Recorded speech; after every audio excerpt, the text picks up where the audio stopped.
సూర్యాపేట జిల్లా వైద్యారోగ్య శాఖ అవినీతిపై ప్రభుత్వం సీరియస్ అయింది. సూర్యాపేట డిఎంహెచ్ఓ కోటాచలంపై బదిలీ వేటు పడింది.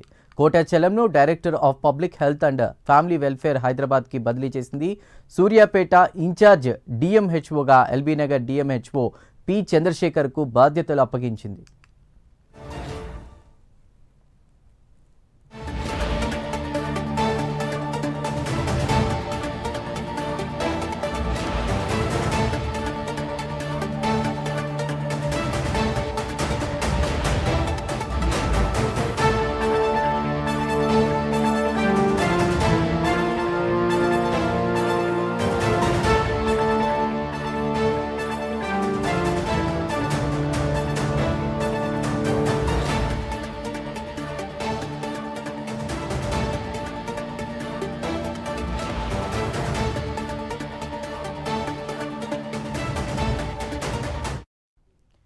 సూర్యాపేట జిల్లా డిఎంహెచ్ఓపై బదిలీ వేటు పడినట్టు తెలుస్తోంది. కోటాచలంపై దీనిపై పూర్తి డీటెయిల్స్ మా ప్రతినిధి శంకర్ అందిస్తారు. శంకర్.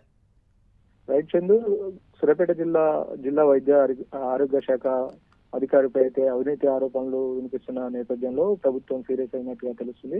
సూర్యాపేట డిఎంహెచ్ఓ కోటాచలంపై అయితే బదిలీ వేటు పడింది.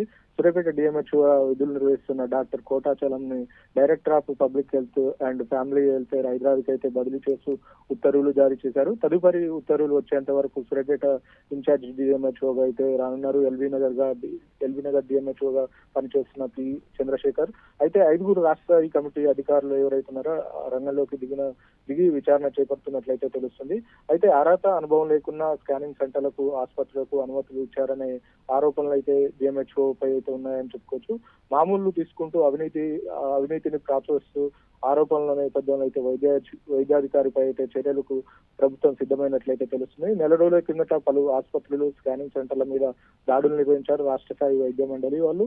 స్కానింగ్ సెంటర్ ఇష్యూపై అయితే డబ్బులు డిమాండ్ చేస్తూ ఇప్పటికే ఏసీబీకి దొరికారు. సూర్యాపేట డిఎస్పీ పార్థసారథి, సిఐ వీరరాఘవులు వీరిని బదిలీపై అయితే వేరే చోటుకి పంపించినట్టు కూడా తెలుస్తుంది. మొత్తంగా అయితే సూర్యాపేటలో ఈ డిఎంహెచ్ఓ ఎవరైతే ఉన్నారో డిఎంహెచ్ఓ కావచ్చు, కొంతమంది పోలీస్ అధికారులపై అయితే బదిలీ వేటు పడిందని చెప్పుకోవచ్చు. Chandu. Right Shankar, thank you.